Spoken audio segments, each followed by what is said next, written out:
Hi, okay, I'm here to talk to you today about how to design the perfect plate.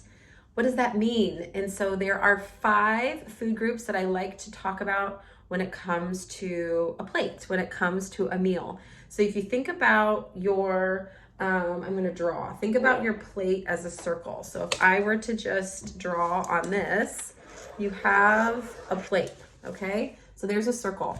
And if you can divide it in half, and then divide the one-sided half. So you have half of your plate that I want you to think of having some sort of fruit or vegetable, which sounds trite, it sounds juvenile, but think about it. If you can have a plate with half of it coming from either cooked or fresh fruits or vegetables, you're doing pretty good.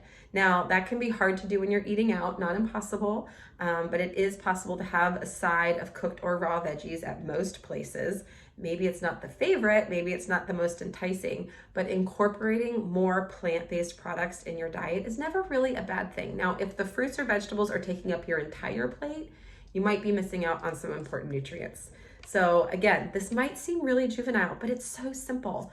A quarter of your plate coming from some sort of starch. Starch can be very fluid, and then a quarter of your plate coming from some protein. So here you have a really simple plate where you have half of your intake coming from fruits and vegetables, a quarter of it from starches, which could include grains or bread. So grains being rice, grains being amaranth, quinoa, barley, oats.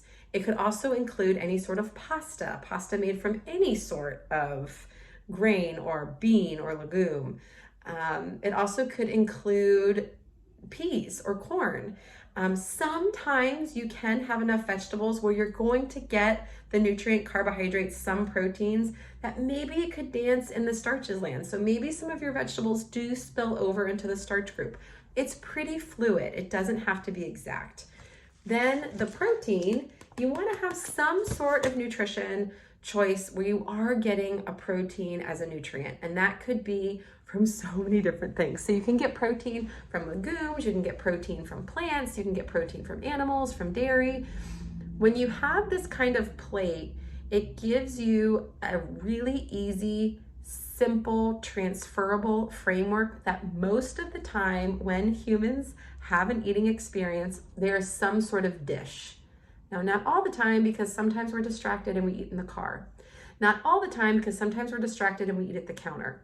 But in an ideal setting, you're sitting down at a table like I'm at, and you're eating off of some sort of dish.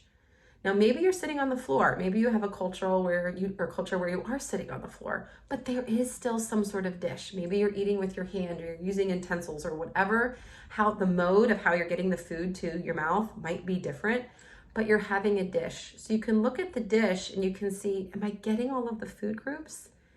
And for me, in my 20 years of experience of working with people, food groups are the least shaming, are the least obsessive, and can be the most gentle when it comes to injured relationships with food.